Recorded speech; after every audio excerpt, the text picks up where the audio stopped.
सोचिए, अगर आप गाड़ी चला रहे हो और रास्ते में सारे सिग्नल ही ग्रीन मिले तो गाड़ी नेचुरली स्पीड पकड़ लेती है।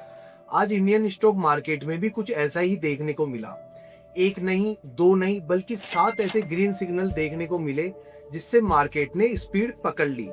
नमस्कार साथियों, मैं कृष्णा, स्वागत है आपका स्ट्रेटजी लैब पर। पहला ग्रीन सिग्नल था क्रूड ऑयल। क्रूड ऑयल $80 के नीचे ट्रेड कर रहा है। इंडिया दुनिया का बहुत बड़ा ऑयल इंपोर्टर है। जब क्रूड ऑयल सस्ता होता है तो इम्पोर्टेंट बिल कम होते हैं, इन्फ्लेशन का प्रेशर भी कम होता है। इसी वजह से मार्केट को पहली पॉजिटिव सपोर्ट यहीं से मिला।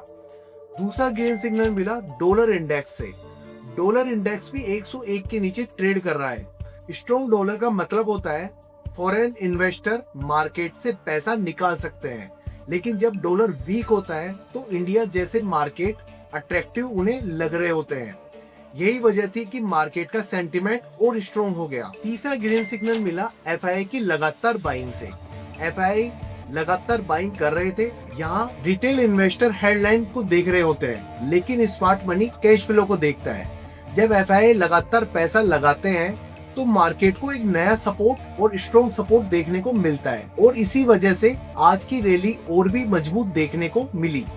चौथा ग्रीन सिग्नल था पूरे एशियन मार्केट में तेजी।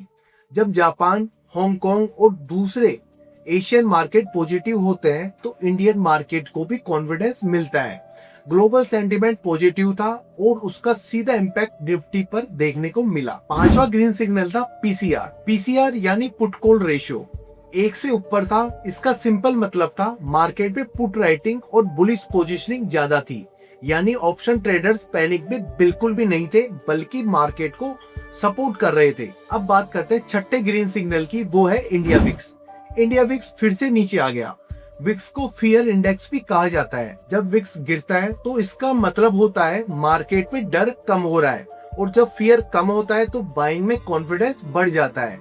वो आज हमें देखने को भी मिला। अब बात करते हैं सातवें ग्रीन सिग्नल की। ये बहुत इंपॉर्टेंट था आज मार्केट के लिए। वो था ईरान और अमेरिका के बीच में कोई नई टेंशन क्रिएट नहीं हुई। जियोपॉलिटिकल फ्रंट भी शांत देखने को मिला। ना ट्रम्प की तरफ से कोई नया स्टेटमेंट आया, ना ईरान की तरफ से कोई नई फ्रेश टेंशन देखने को मिली। मार्केट को सबसे ज्यादा अनसर्टेनिटी से प्रॉब्लम होती है।